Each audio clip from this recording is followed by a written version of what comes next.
Nacimiento de Jesús. Aconteció en aquellos días que se promulgó un edicto de parte de Augusto César, que todo el mundo fuera empadronado. Este primer censo se hizo siendo Cirenio gobernador de Siria, e iban todos para ser empadronados, cada uno de su ciudad. También José subió de Galilea, de la ciudad de Nazaret, a Judea, a la ciudad de David, que se llamaba Belén, por cuanto era de la casa y familia de David, para ser empadronado con María su mujer, desposada con él, la cual estaba encinta. Lucas capítulo 2, versículo del 1 al 5, ¿no es cierto? Perfecto, muchas gracias, Sebastián. Exactamente eso.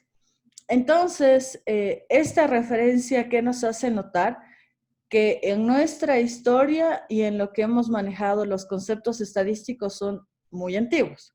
¿Cuál era la intención de tener un censo en esta época? El saber dónde estaban los pobladores y cobrarles impuestos. No es nada muy diferente de lo que tenemos ahora de todas maneras, ¿no es cierto? Entonces, todo esto de trabajar con censos, el tener un registro de la población, ya era algo que teníamos desde hace mucho tiempo. ¿Sí? Y hoy nos vamos a dedicar a trabajar con esa clase de conceptos. Entonces, aquí hay un esquema de cómo vamos a entender la clase o lo que vamos a ver la clase. Tengo la recolección de datos, que es lo primero que se hace en cualquier estudio. Luego voy a tener términos básicos de estadística como definición, clasificación, tipos de variables. Y luego vamos a definir también el muestreo. Vamos a ver su definición y los tipos de muestreo que existen, para que tengan un poco de idea de cómo se realiza este tipo de estudios. Ya. La palabra estadística proviene del vocablo latino status, estado, condición, utilizado en la Edad Media para denotar un estado político, es decir, para describir verbalmente las características principales de un estado. Estadística, ciencia que brinda los instrumentos, métodos y técnicas para recopilar, organizar, presentar, analizar e interpretar información, que apoya los procesos de toma de decisiones en cualquier ámbito. Perfecto, estoy completamente de acuerdo. Muchas gracias. Entonces, si es que eso es la estadística, lo que queremos es entender cómo irla usando, ¿no es cierto? Entonces, vamos primero a clasificar la estadística en dos grupos. El primero es la estadística descriptiva y el otro es la estadística inferencial. Entonces, la estadística descriptiva me dice que, Diana, cuéntenos qué es la estadística descriptiva. La estadística descriptiva se basa en la presentación de datos en forma de tablas y gráficas, el cálculo de parámetros definidores y transcriptores de muchas de las características de la población estudiada, permite emprender actividades relacionadas con la presentación y diseño de gráficos que resumen e implementan la información, pero sin factores adicionales que vayan más allá de la propia descripción. Perfecto, ¿no es cierto? Entonces es describir y entender. Muy bien. Vamos entonces con Jorge Peña, que nos cuente qué es la estadística inferencial. La estadística inferencial comprende los métodos y las técnicas utilizadas para que a partir del estudio de una parte de la población, muestra, se hagan generalizaciones, predicciones o estimaciones con el fin de tomar las decisiones correctas. Perfecto, ¿no es cierto? Entonces, lo que nos damos cuenta es que tenemos dos partes. La una es, tengo datos y quiero entender qué son, qué me representan, y la segunda es, quiero en función de una muestra dar opinión o decir cosas sobre la población total. ¿Ya? Perfecto. Entonces, empecemos con un pequeño ejercicio. La rectora de la EPN quiere determinar cuántos cursos de inglés va a abrir para este semestre. Entonces, tiene 9.500 estudiantes inscritos en el semestre 2020A, supongamos más o menos ese es el número, y lo que queremos saber es cómo puede obtener la información la rectora para decidir qué hacer. ¿Qué opciones tiene para determinar cuántos alumnos estarán dispuestos a tomar clases a fin de planificar? Entonces, una de las sugerencias es de Carlos, que me dice revisar qué pasó el semestre anterior, ¿no es cierto? Y con eso ver qué debería hacer este semestre. Entonces, es una de las opciones que podemos realizar. Ah, no están bien. Es una de las opciones que podemos realizar. Eso. Y está muy bien, ¿no es cierto? Porque lo que vamos a hacer es considerar el histórico, lo que pasó antes, y ahí no dependemos de un censo, de una encuesta o de lo que, no sé, de qué tan fácil sea recolectar esa información. Simplemente vamos a hacer una historia. Esa es una muy buena idea, Carlos. Me dicen, Ivette nos sugiere hacer una encuesta con la pregunta, ¿van a tomar inglés este semestre? Y recolectar esa información. Entonces, es utilizar como herramienta una encuesta para determinar lo que vamos a hacer. Me sugieren varios hacer lo mismo. La rectora tiene 3 opciones. Consultar la programación del semestre anterior y replicarla, que es lo que nos decía Carlos, si no estoy mal. La otra opción es preguntar a cada uno de los estudiantes, eso es hacer un censo. Y la otra opción es tomar un subconjunto de alumnos y decir, bueno, con lo que ellos han dicho, eso me representa a la población y en base a eso tomar la decisión.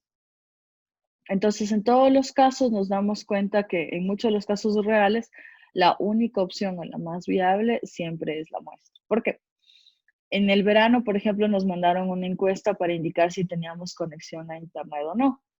Entonces puede ser que hay muchas personas que no contestaron porque efectivamente no tenían conexión a internet y puede ser que hay muchos que no contestaron porque no vieron el correo, nada más, o no quisieron contestar. Entonces, no sería práctico o viable que si queremos hacer una encuesta a los 9.500, esperemos a tener exactamente la respuesta de los 9.500 antes de tomar una decisión. Digamos que 10 personas no me contestaron. ¿Será que eso hace que mi decisión cambie mucho? Tal vez sí o tal vez no, dependiendo de lo que estemos haciendo. Si una sola persona, si un solo estudiante no ha contestado, ¿será que tengo que esperar a que me responda para yo poder predecir? Entonces, todas esas consideraciones vamos a tener que tener en cuenta cuando hagamos una muestra o un análisis o tomar la decisión de bajo qué método vamos a tomar nuestra decisión, ¿no es cierto? Ok, o cómo vamos a recolectar los datos. Entonces, si vamos a decir cómo vamos a recolectar los datos, tenemos varias opciones y tenemos que escoger la más adecuada de acuerdo a lo que tenemos alcance. Ahora veamos los fenómenos, ¿no es cierto? Entonces, tengo fenómenos determinísticos y fenómenos aleatorios. Entonces, se llama fenómeno determinístico o no aleatorio a todo fenómeno del cual se obtiene el mismo resultado cuando se está bajo las mismas condiciones. Entonces, el mismo resultado bajo las mismas condiciones. Por ejemplo, si yo tengo una pelota de, no sé, de fútbol en las manos, me paro, suelto la pelota, ¿qué va a pasar? Siempre que yo haga eso, la pelota va a caer al piso, ¿no es cierto? Entonces, ese es un fenómeno determinístico porque siempre que yo realice esa acción voy a tener el mismo resultado, no va a cambiar. Le pregunto yo a Fernanda Peralta, deme un ejemplo de fenómeno determinístico. Podría ser tal vez como algo que siempre algo que siempre hago, como A por ver, sea ejemplo, más explícita en su ejemplo. por ejemplo, me levanto y me cepillo los dientes. Ya, no, eso es. Pero, ¿cuál es el resultado? O sea, sería más bien, eh, después de que se cepilla los dientes, sus dientes están limpios. Eso sería. Entonces, siempre que usted se cepilla los dientes, el resultado es que están limpios. ¿Sí me Sí, explico? A ver, sí. hagamos otro ejemplo.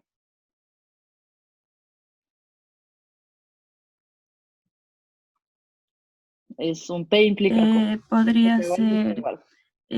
tomo el control y prendo la televisión, que el resultado sería prender la televisión. Pero siempre que toma el control, prende la televisión o tal vez coge el control para moverlo. Entonces, tal vez siempre que aplasta el botón de prender la televisión, se prende. Sí, así sería mejor. Ya, es más o menos así.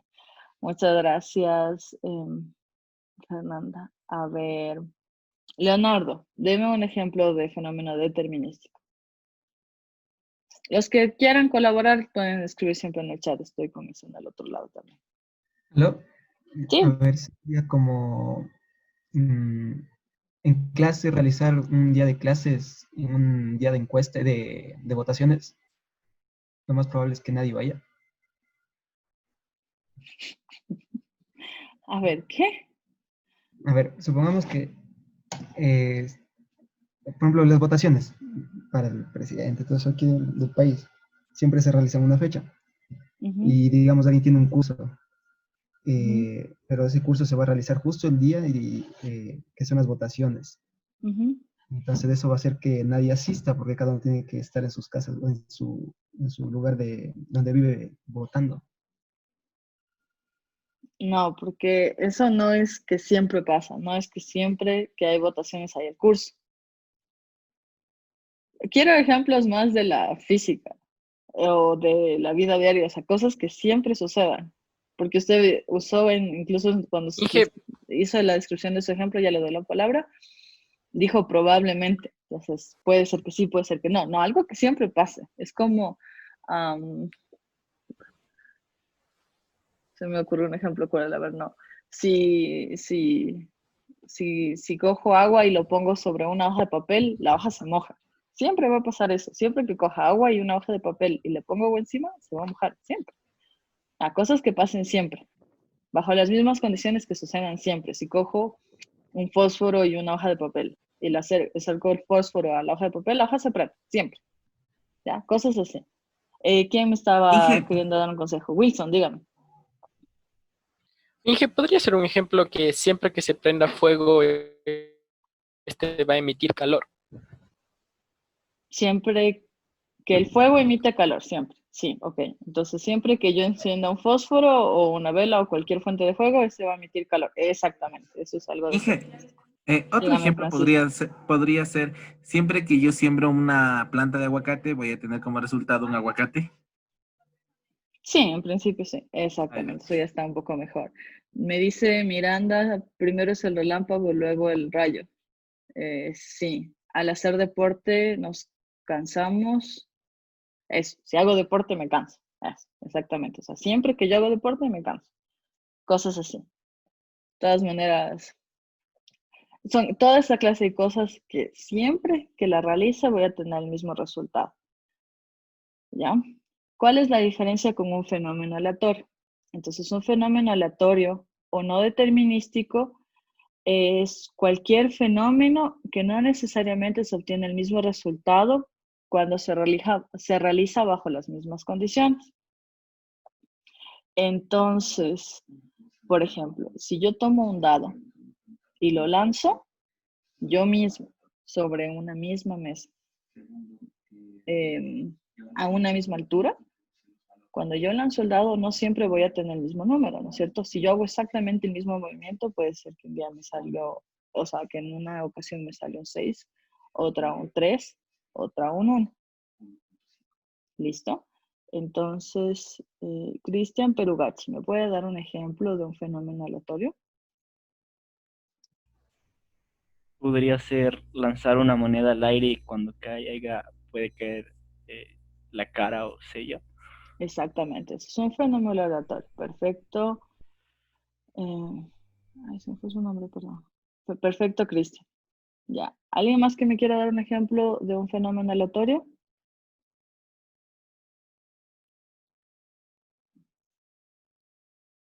En el chat, levantando la mano. Álvaro, dígame. Buenos días. Puede ser que cuando hacemos tiro al blanco tirando alguna flecha o algún dardo, no sé si podría ser eso.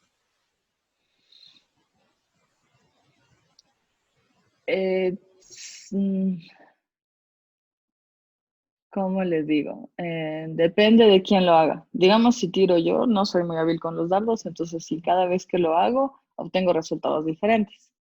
Si estuviéramos hablando de un campeón profesional, de todas maneras, eso es más habilidad que al azar. No sé si me explico. Brandon, deme su ejemplo. Bueno, sería un lanzamiento de dados.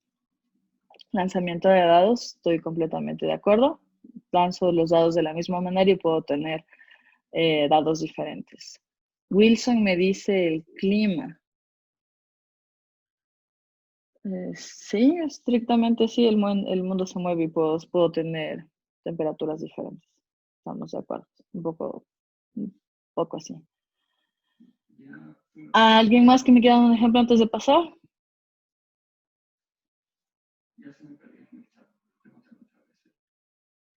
¿No? Cuando jugamos cartas, las cartas que obtengo o las que reparto, estoy completamente de acuerdo. Alan, exactamente eso. Profe, el embarazo también es algo aleatorio, porque no sabes si será niño o niña. Ajá. Eso sí. Y así. Perdón, creí que no es aleatorio, o sea, el quedarse embarazada no es aleatorio, así bastante determinístico, pero sí, el género, estoy completamente de acuerdo. Inge, ¿podemos decir que las votaciones por un presidente es aleatorio? No. ¿Por qué? Porque cada uno, o sea, cada persona vota, o sea, en un sistema correcto, cada persona vota, se suman los votos y tenemos un resultado. Si vuelvo a hacer el mismo experimento con el mismo candidato y las mismas personas y les pido que voten otra vez porque se me perdió la urna, voy a obtener exactamente el mismo resultado porque la gente va a seguir haciendo lo mismo. Entonces, es repetir el mismo experimento bajo las mismas condiciones. ¿Ya? Si es que hago eso y tengo resultados diferentes o el mismo resultado, es ahí donde vemos el azar. Entonces, el ejemplo que decía su compañero, una mujer se embaraza 10 veces, ¿siempre le va a salir una niña? No necesariamente, ¿no es cierto? El experimento es estar embarazado. Suena feísimo, pero bueno. O sea, entonces el resultado es lo que va a cambiar. En una elección, no porque si es que vuelvo a hacer el mismo experimento bajo las mismas condiciones, que sería el mismo padrón y el mismo candidato, la lógica es que votaríamos por la misma persona. Entonces, no cambia. A ver, un par de ejemplos más porque me parece que no está claro todavía. Inge, Ujú, ¿podría ser un ejemplo en la lotería? ujú. Sí, ¿por qué? A ver, ¿cuál sería el experimento? Por ejemplo, digamos, un grupo de personas compran compran el boleto de la lotería, pero no Ujú. necesariamente quiere decir que todos van a ganar o solo hay uno sorteado. Claro, el experimento es comprar el boleto de lotería, pero ¿siempre gano o siempre pierdo? No. Técnicamente puedo tener resultados diferentes, ¿no es cierto? Exactamente. ¿Qué tan frecuente pasa el uno o el otro? Eso es bastante evidente, pero de todas maneras siempre tengo la posibilidad de ganar. Perfecto. Bueno, vamos a ir avanzando. Me falta indicarles la población. La población es un concepto que lo tienen bastante claro en realidad con lo que estábamos hablando, pero la idea de la población es el conjunto de personas o la colección de objetos formado por todos los posibles elementos concebibles al que está referido un estudio estadístico o que intervienen en el estudio. Entonces, esos son todos los elementos que que son parte de mi estudio. Entonces, aquí tengo un ejercicio y les voy a poner otra vez 5 minutitos para que ustedes respondan. Quiero saber cuál es la población. Si se desea conocer el porcentaje de personas que votaron en las últimas elecciones. La pregunta es, ¿cuál es la población? Aquí están las personas de 18 a 65 años. Ese también es un dato interesante. Efectivamente, lo que decía su compañero, el voto es facultativo desde los 16 años, ¿no es cierto? Entonces, no quiere decir que todos los mayores de 16 años votan, quiere decir que desde los 16 tienen la opción de votar o no. Entonces, no necesariamente todos lo hacen. Entonces, ahí deberíamos hacer una disgregación de quiénes lo hacen y quiénes no. La otra, el límite.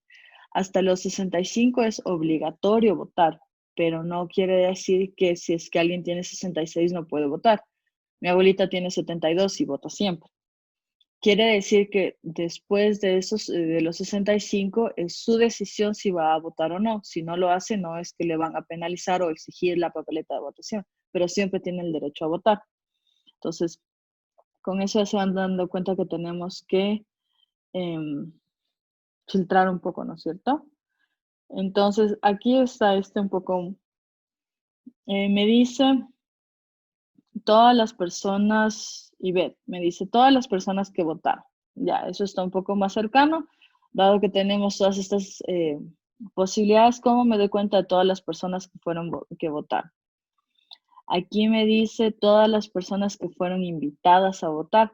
También es interesante porque si es que considero todas las personas que son mayores a 18 años del Ecuador o mayores de 16 años, de todas maneras no todos tienen derecho a votar. Eso creo que cambiaron. Porque cuando yo era niña, ahora ya no, por ejemplo, los policías y los militares no votaban, ¿cierto? Y los presos tampoco. Entonces, ahora ya votan todos. Pero bueno, entonces, lo que sí es cierto es que todas las personas mayores a 18 años que están en el Ecuador, no todos votan porque los extranjeros no votan, ¿no es cierto? Los que no tienen nacionalidad. Entonces, aquí me dice la última sugerencia. Obtener información del censo sobre la población total y las relaciones con toda la población que votó y concluimos su porcentaje. Listo, ¿no es cierto? Entonces, lo que necesitamos para identificar la población sería el conjunto de todas las personas mayores a 18 años que tienen papeleta de votación.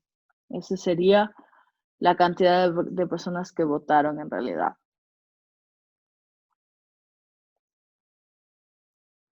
Con residencia se puede votar, pero el voto es opcional. No sabía, me dice Daniel que los extranjeros también votan.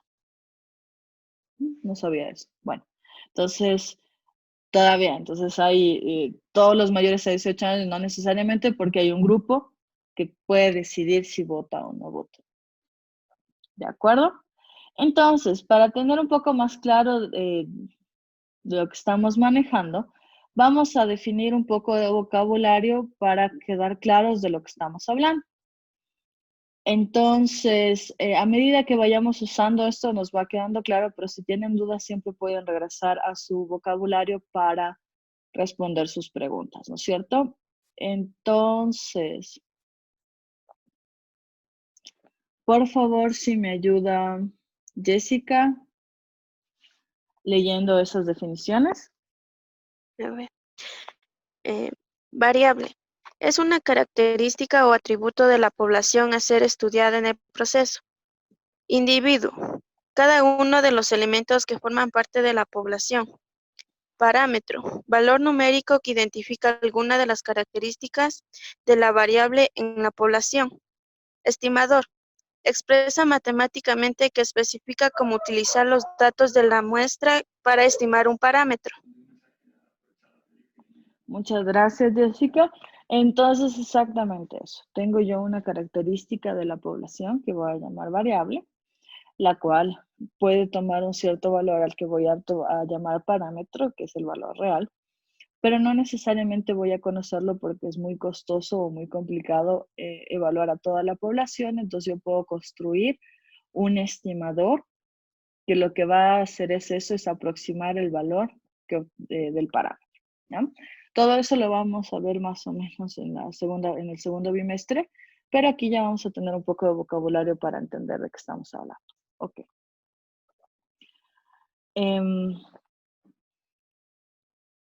Sigamos con André. quizá one. Veamos el último grupo de definiciones. Ya. Estimación. Valor numérico que estima el parámetro que se obtiene al reemplazar los datos de la muestra en el estimador. Valor atípico. Es una observación o extrañamente grande o pequeña. Carácter. Cualquier característica o propiedad que pueda ser estudiada en todos los elementos de la población. Datos. Son valores o características que pueden ser observados, contados o medidos de un elemento de la población. Perfecto, muchas gracias. Entonces, con esto presente es que nosotros podemos generar o construir características sobre nuestra población o estudiarlas. Entonces, una vez que tenemos eso, vamos a empezar a definir lo que es una variable aleatoria.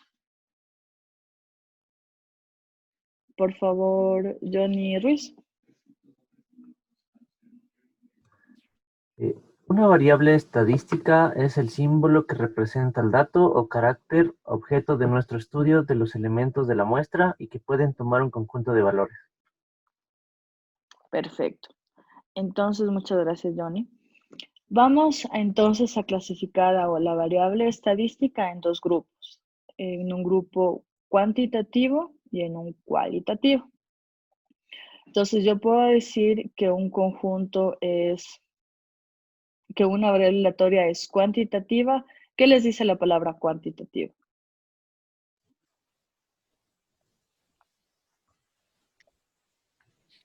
Puedo Cantidad. contar, tener un número, un cierto número de Sí. muestra. Exactamente. Cuantitativa me indica un valor. Y cualitativa, Características. una característica. Perfecto.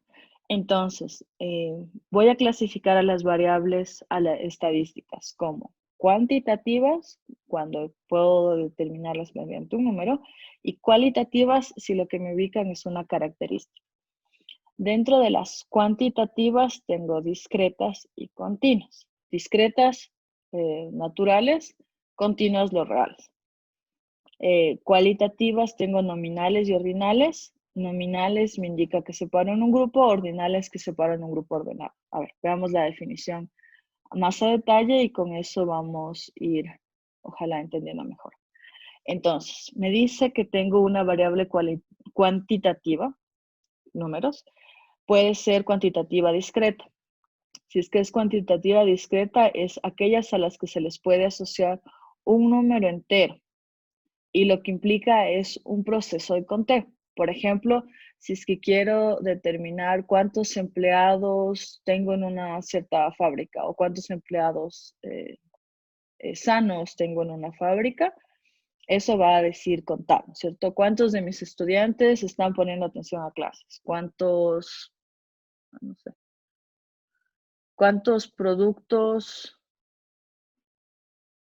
se venden más que otros? Cosas de ese estilo. Todo lo que sea un resultado de un proceso de conteo va a ser una variable cuantitativa discreta.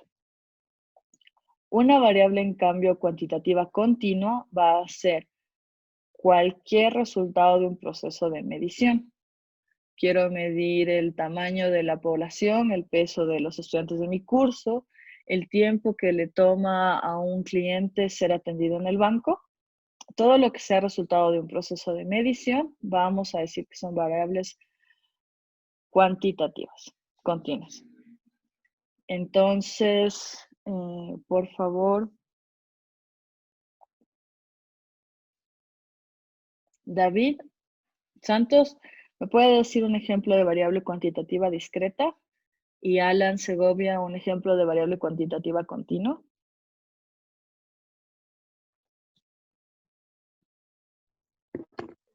El ejemplo de una variable cuantitativa discreta puede ser el número de hijos de una familia.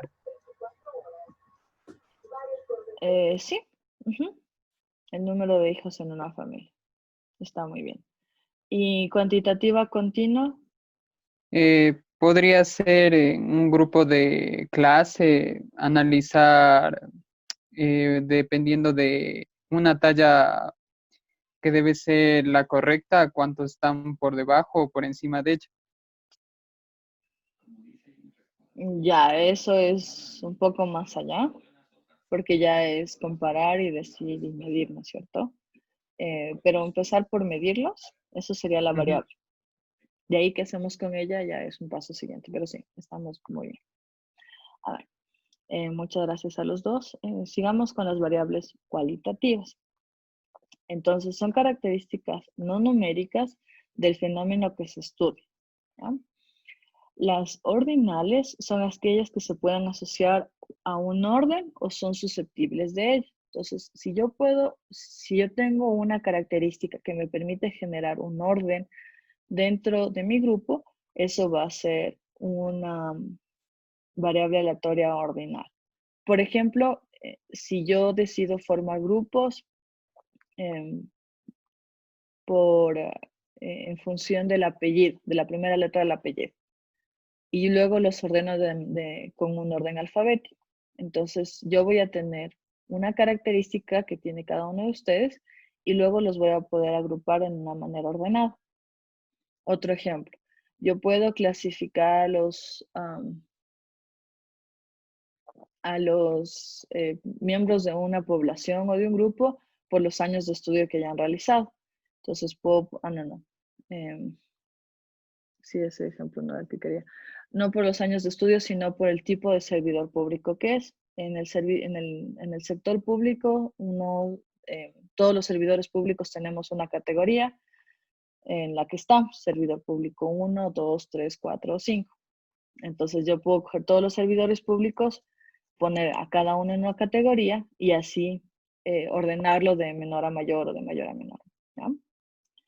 En cambio, una característica nominal es simplemente aquella que me permite generar grupos o categorías sin ninguna jerarquía u orden en particular. Por ejemplo, si es que hago grupos de hombres y de mujeres, tengo dos categorías diferentes, pero no tengo ninguna jerarquía entre ellas. Si es que hago grupos de personas por el color del cabello, voy a tener grupos diferentes, no hay ninguna jerarquía. Por el largo del cabello, ahora que estamos todos encerrados, voy a tener diferentes, no, el largo sería medición, perdón, no, por el color de los ojos. Entonces, voy a tener grupos diferentes, pero no voy a tener jerarquía entre ellos. Vamos a ver si es que Alan me puede dar un ejemplo de variable ordinal y Francisco un ejemplo de variable nominal.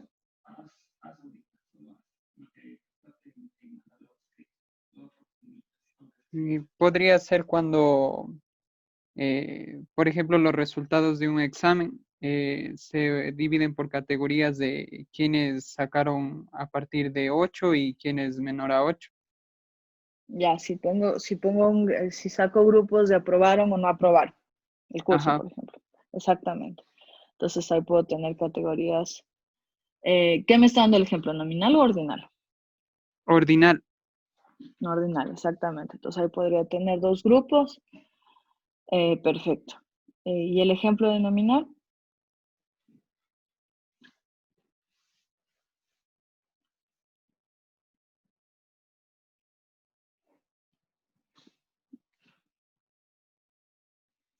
¿Quién me va a dar el ejemplo de nominal? Francisco, ¿no? ¿Cuál Francisco, Inge? Estoy viendo en orden de lista. Francisco Sosa. Ok, Inge. Chuta, ¿podría ser un ejemplo las cátedras de una universidad? Como por ejemplo, comunicación, sociología, ¿sí? Perfecto, exactamente así. Entonces, no tengo jerarquía entre ellas, pero sí puedo separar a los estudiantes, los profesores o lo que tenga en las materias que tengo en una universidad. Estoy completamente de acuerdo. ¿Alguien más que me quiera dar un ejemplo de cada una de las categorías? ¿De cualquiera de las cuatro o que no esté seguro y quiera dar el ejemplo?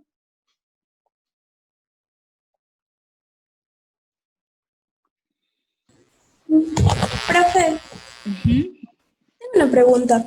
Si tengo un grupo y y les clasifico según su estatura. ¿Eso sería una variable ordinal? ¿Es resultado de contar, medir o solo de separarlos en categorías? ¿Cómo obtengo la variable? ¿Al hacer qué? Solo de medir. De medir. Si es que es resultado de medir, ¿qué tipo de variable es? Ordinal. No. Si es No. que es resultado de medir, ahí está. Implica un proceso de medición. Es una variable cuantitativa. Ajá. Ya. ¿Sí? Gracias. Digamos, las variables cuantitativas son eso. Si yo cuento, si yo mido, obtengo ese dato. En cambio, las cualitativas podemos decir que es una característica que ya tiene el individuo. Yo simplemente voy a marcarla. Entonces, yo por observación puedo decir quién es, no sé, quién tiene ojos cafés o ojos azules, ojos verdes, o puedo separarlos por el tipo de sangre, por ejemplo. ¿Ya? Pero para medir el peso, o sea, para clasificarlos por peso o estatura, tengo que medir. No sé si esto se entiende un poco mejor. Sí, Inge, gracias. Ya, listo, Diana. Inge, una ¿Alguien más? consulta. Dígame. Le tocaba, si quieren, alcen la mano, con eso les atiendo en el orden que pregunta. Dígame, Alan.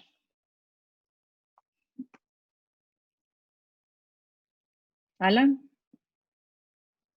En nominal podría ser, por ejemplo, tenemos un grupo y separarlos por sus diferentes gustos musicales.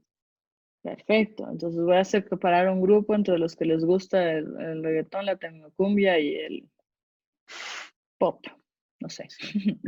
Perfecto, exactamente eso. Alejandra, dígame su pregunta. Inge, ¿la edad qué sería entonces una variable cuantitativa continua? Porque sería un número, pero sería también como una cualidad de la persona. Es un número, es un número y yo cuento mis años, ¿no es cierto? Tengo 30 años, tengo 20, yo tengo 30. Ustedes, ¿qué tendrán? Unos 23. A eso contamos, ¿no es cierto? Entonces, esa sería una variable discreta. Ya, gracias. Listo, Alejandra. Vamos con Milton.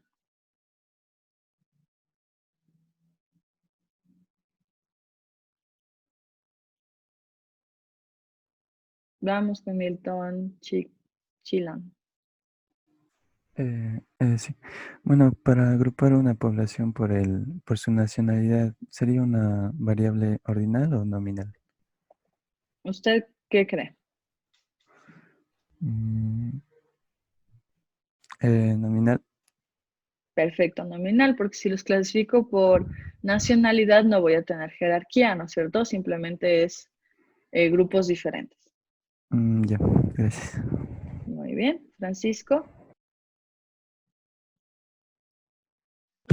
Ya, Inge, una consulta. Si yo quisiera hacer un censo en en una escuela sobre las directivas que hay en cada curso, eso sería nominal. Sobre las directivas. Ajá, sabemos que en una directiva hay un presidente, vicepresidente. Entonces, ¿Ya? quisiera en un colegio, ¿eso sería nominal o no? No, antes de eso. O sea, ¿qué es una variable? Entonces es un símbolo que representa al dato o característica de un elemento de la población. Entonces, si es que evalúo, si es que la característica es ser miembro de una directiva o no, estoy de acuerdo. Eso sería la variable. Entonces, primero es eso. ¿Qué característica de la población quiero determinar? Ser de la directiva o no ser de alguna directiva, entonces ahí estamos separando en dos grupos. Eso no es, ¿no es cierto? Si es que la característica es de los miembros de la directiva, ¿cuál es presidente? Entonces la población sería los que son miembros de directivas y la característica que estoy determinando es ser presidente o no. De todas maneras, eso estoy generando en grupos. ¿Sí me explicó? Sí, Inge, muchas gracias. Listo, entonces no se olviden, la variable es una característica que queremos estudiar, que puede ser, si quieren en lugar de ordinal pueden usar jerárquica, eso tal vez es más fácil para acordarse. Entonces jerárquica u ordinal, nominal, todos esos son características que tengo. Y si no, cualquier cosa que pueda medir o contar van a ser variables cuantitativas. Vamos a ir haciendo más ejercicios con eso. Ustedes van a ir aprendiendo mejor esta parte. Entonces, pero primero lo que quería contarles es también lo de los procesos de muestreo. Estoy un poquito tarde. Entonces, existen 4 tipos de muestreo de manera principal. Yo les contaba, o si no en el curso, ahí tienen mi presentación para que la vean. Entonces, yo me encargaba del muestreo cuando estaba trabajando en el INEVAL. Y es bien interesante y sobre todo les quería contar esto para que tengamos un poco de cuidado de cuando recibimos información, entender cuándo está bien hecho o cuándo no, cuándo los resultados que obtenemos son válidos o no. Entonces, primero, una muestra, que debe estar acá, una muestra es, sí, no está aquí.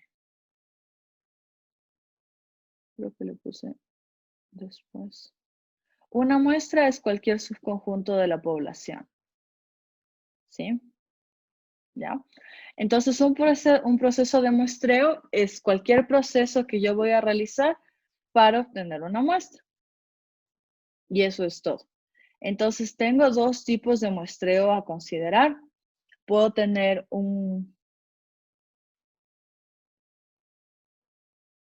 Perdón, algo no me cuadra en mi presentación.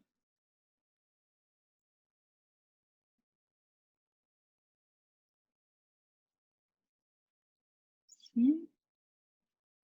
Ah, aquí está, exactamente. Sí, eso es lo que me había saltado.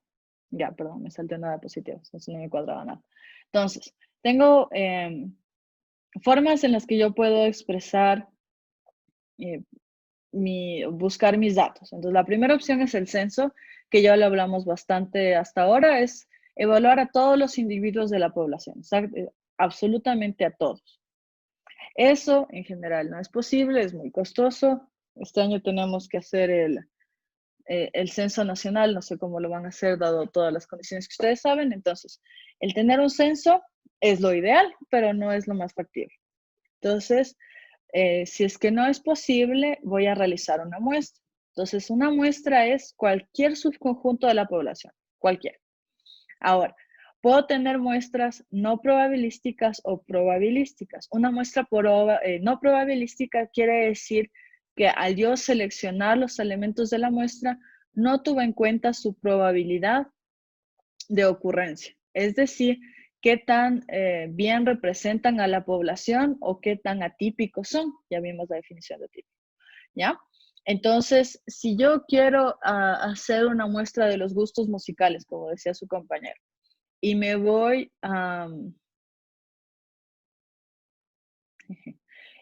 al Quito Fest, ¿no es cierto? Y pregunto a 5 personas que asistieron al Quito Fest y de ahí digo ya, a toda la gente le gusta la música que se escucha en el Quito Fest. ¿Será que estoy haciendo bien en la muestra o será que la hice mal? Entonces, el hecho de decir que es no probabilístico quiere decir que el no contar la probabilidad de ocurrencia es que tomé personas que no representaban necesariamente a toda la población. Representan un grupo, por supuesto, pero no a todos. Entonces, es como que yo me pare en la esquina y pregunte a 3 personas que pasan si les gusta el helado de vainilla o de chocolate. Las 3 me dicen de vainilla y entonces voy a asumir que todo el Ecuador prefiere la vainilla al chocolate. Y no necesariamente es cierto, ¿ya? Entonces, todos los estudios que se hacen sin tomar en cuenta las características de la población o qué tanto representa el individuo al que estoy tomando para hacer la muestra, va a ser una prueba no probabilística. Entonces, cuando a mí me dicen, no sé, este shampoo en los productos de belleza pasa mucho. este shampoo o esta crema es excelente y, no sé, y es perfecta para tu piel. Pero si uno se pone a ver las características, y dicen el 98% personas de la muestra reaccionaron bien a la calidad de este producto. Pero si uno se pone a ver las características con las que se hizo el estudio, en realidad pudieron haber tomado, no sé, chicas y chicos de 16 años que tienen la piel perfecta, entonces en realidad no les hace falta nada, ¿no es cierto? Entonces, todo eso tenemos que tomar en cuenta cuando recibimos información. ¿Cómo se hizo la muestra? Es fundamental, porque si la muestra no se hace con características correctas, no representa absolutamente nada. Por el contrario, una prueba probabilística sí toma en cuenta la probabilidad de ocurrencia de la población o del individuo que estoy considerando. Entonces, si yo quiero hacer una muestra que represente, por ejemplo, género, yo voy a tener que tomar, si en el Ecuador hay 49% de hombres y 51% de mujeres, mi muestra va a tener que verificar y respetar esas proporciones. Si yo quiero hacer una encuesta que, no sé, para analizar el nivel de estudio o quiero tomar decisiones sobre eso, entonces voy a tener que tener una muestra que respete las condiciones de la población original. Es decir, si el 10%, no es tanto, pero si el 5% de las personas del Ecuador tienen máster o PhD, entonces mi muestra va a tener que conservar esas características para que sea válida, ¿no? O si quiero hacer una muestra que represente al país, si yo quiero hablar de opinión de voto, por ejemplo, tengo que tomar una muestra que también represente bien a todas sus provincias. No voy a preguntar solo Quito, Guayaquil y Galápagos, sino tengo que preguntar a todas las provincias. Entonces, cuando ustedes escuchan cómo se hace esa clase de muestras, si es que no indican esa clase de datos, puede ser que la muestra se haya hecho de manera errónea. Entonces, ahora sí les contaba, existen 4 tipos como básicos de muestreo, luego se pueden hacer cosas más complejas, eso ya es información o tema de un curso mucho más específico, pero no está mal que ustedes tengan un poco de criterio al respecto. Vamos a hacer un poquito de muestreo durante el curso, eso sí puedo hacerles yo un día, porque como les digo, me gusta mucho este tema, para que tengan un poco de idea. Entonces, el muestreo, como les decía, es el método con el cual se va a seleccionar los elementos que conforman la muestra. Entonces, ¿cómo yo elijo mi muestra? Eso va a ser el método de muestreo. Si mi método de muestreo es pararme en la esquina y preguntar a 3 personas, eso fue.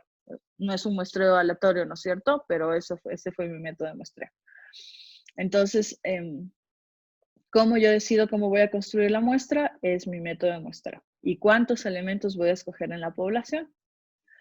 Luego, tenemos un método, el primer método de muestreo es el muestreo aleatorio simple, que como su nombre lo indica, lo que hace es considerar que todos los elementos de la población tienen las mismas características y por lo tanto yo puedo escogerlos con la misma probabilidad.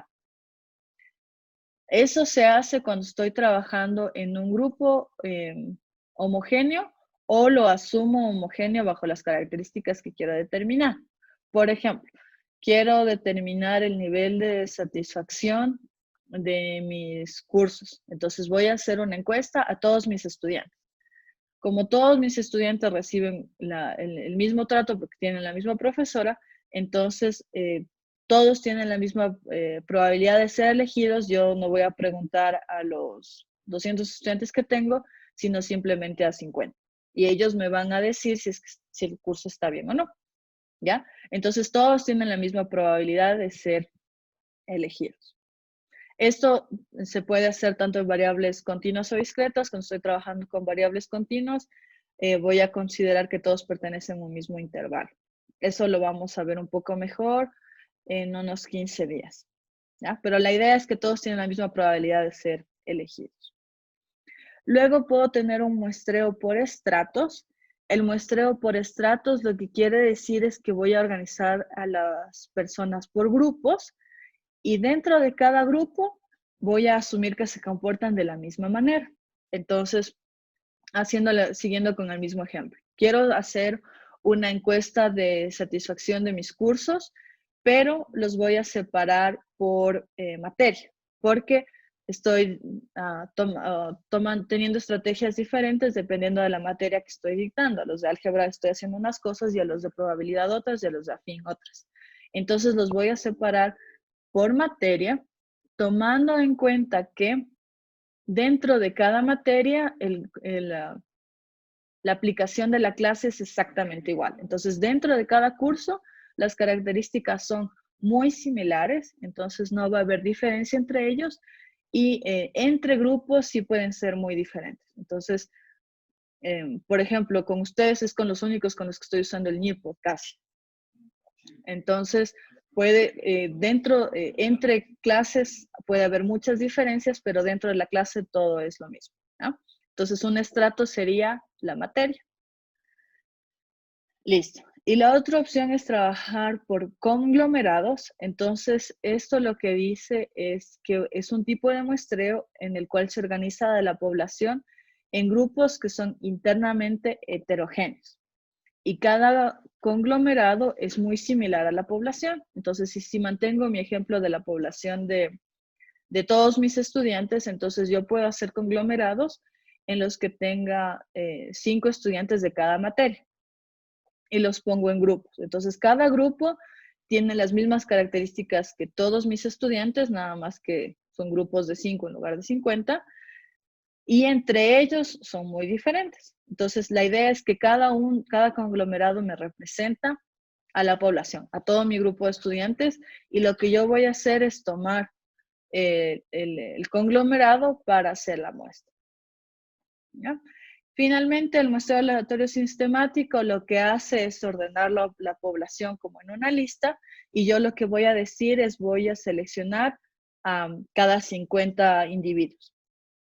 Entonces, lo complicado, o bueno, lo que hay que tomar en cuenta cuando se hace ese tipo de muestreo es ordenar la población de una manera adecuada para que no tenga sub o sobre representación.